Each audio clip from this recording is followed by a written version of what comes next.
Olá, meus irmãos e irmãs, boa tarde a todos. Outra vez estamos juntos aqui no nosso santuário Nossa Senhora dos Prazeres para falar um pouquinho sobre o evangelho deste final de semana.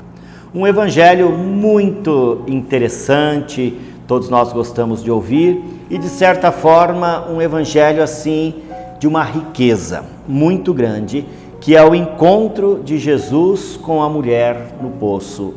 Esse encontro de Jesus com a samaritana, que nós conhecemos e começamos sempre a falar. Por que este evangelho é importante? Por causa, primeiro, das intrigas entre judeus e samaritanos. Onde se deve louvar a Deus? No templo, na montanha? E Jesus vai deixar isso bem claro no texto de hoje, que nós estamos ouvindo, e no final de semana, ao participar da missa, vocês também poderão viver essa experiência de uma forma um pouco maior. Mas vamos ao que nos interessa. O Evangelho mostra Jesus cansado, o sol, a fadiga, a missão, o trabalho, e ele se senta junto a um poço. Por que esse poço é tão importante? Ali é como se fosse uma praça.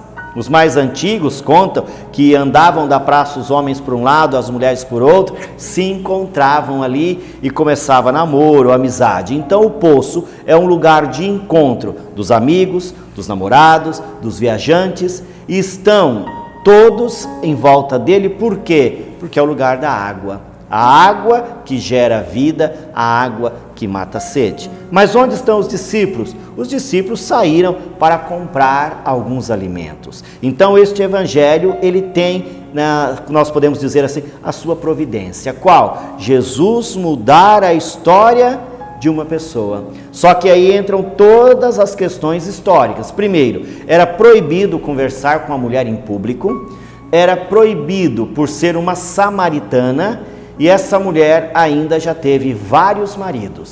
Então Jesus conversar com ela era uma forma escandalosa.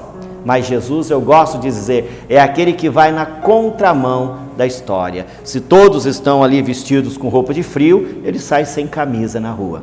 Se todos estão cantando, ele sai gritando, falando, assobiando. Então Jesus é aquele que veio para mudar radicalmente toda a história e mudar todas as situações. Ele chega para ela e pede: me dá de beber, me dá um pouco dessa água.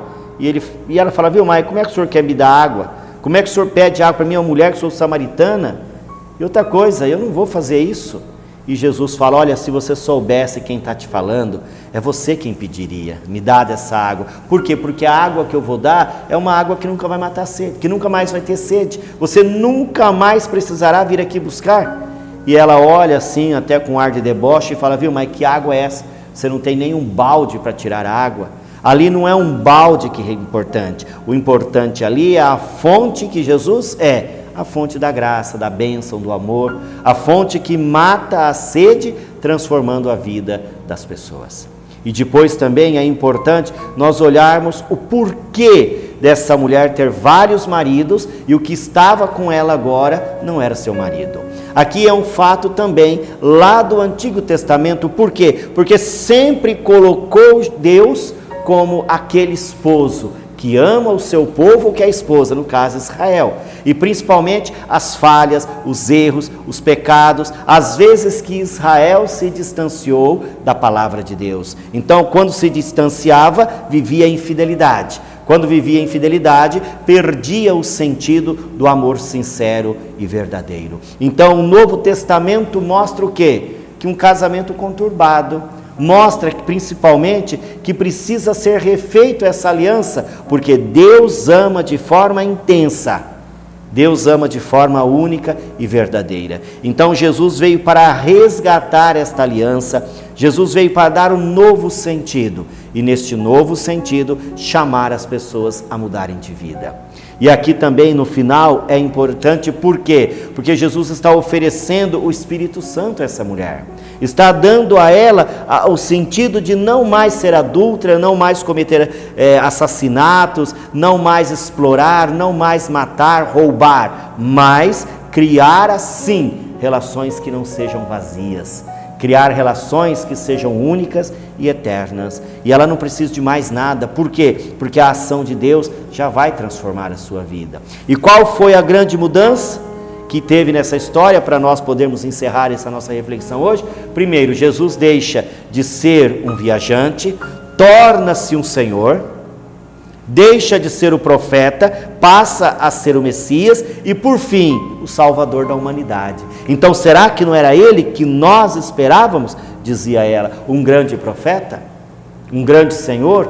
E assim, irmãos e irmãs, termina o texto de hoje com um convite para todos nós, para que sejamos missionários, para que todos nós tenhamos coragem de ir ao encontro de Jesus, testemunhar com a nossa própria vida.